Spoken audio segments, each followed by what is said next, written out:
The Special Air Service, also known as SAS, is a special forces unit of the British Army. Over the years, the SAS has been involved in numerous military operations around the world. These operations have often been classified and kept secret, but some have become infamous due to their intense and deadly nature. We will look at the top 3 deadliest SAS operations in history. Operation Nimrod. On April 30th, 1980, 6 armed men stormed the Iranian embassy in London, taking 26 hostages. The terrorists were members of the Democratic Revolutionary Front for the Liberation of Iran, a group seeking autonomy for the Arab minority in the Khuzestan province of Iran.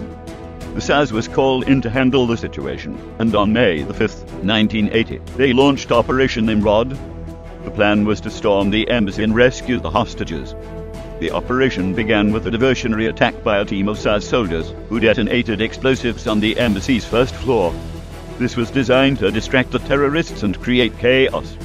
Meanwhile, another team of SAS soldiers abseiled down from the roof and entered the building from the balcony. The SAS soldiers moved quickly and efficiently, neutralizing the terrorists and freeing the hostages.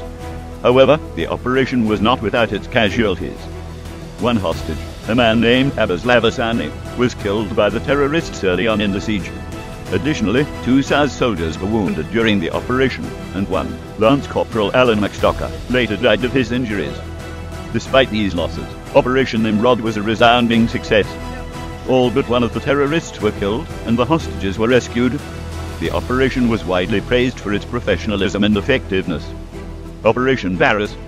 In 2000, a group of soldiers from the Royal Irish Regiment were on a routine patrol in Sierra Leone when they were ambushed by members of the Revolutionary United Front, a rebel group known for its brutality and use of child soldiers. 11 soldiers were captured and held hostage by the RAF. The British government immediately launched Operation Varus, a mission to rescue the hostages. The SAS was called in to assist, and they quickly formulated a plan. On September 10, 2000, a team of SAS soldiers, along with troops from the Parachute Regiment and the Royal Irish Regiment, launched a surprise attack on the RAF camp, where the hostages were being held. The SAS soldiers were dropped in by helicopter and quickly moved to secure the hostages. The operation was intense and highly dangerous, with the SAS soldiers facing heavy gunfire from the RAF. However, their training and expertise allowed them to overcome the enemy and rescue all of the hostages. One SAS soldier, Sergeant Mark Jackson, was killed during the operation. Operation Varus was a clear example of the SAS bravery and professionalism. The soldiers who took part in the operation were hailed as heroes, and the successful rescue of the hostages was seen as a major victory in the fight against the RAF. Operation Certain Death.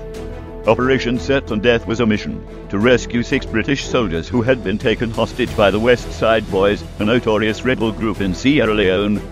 The SAS was called in to assist, and they quickly formulated a plan. On September 10, 2000, a team of SAS soldiers, along with troops from the Parachute Regiment and the Royal Irish Regiment, launched a surprise attack on the West Side Boys camp, where the hostages were being held. The SAS soldiers were dropped in by helicopter and quickly moved to secure the hostages. The operation was intense and highly dangerous, with the SAS soldiers facing heavy gunfire from the West Side Boys. However, their training and expertise allowed them to overcome the enemy and rescue all of the hostages.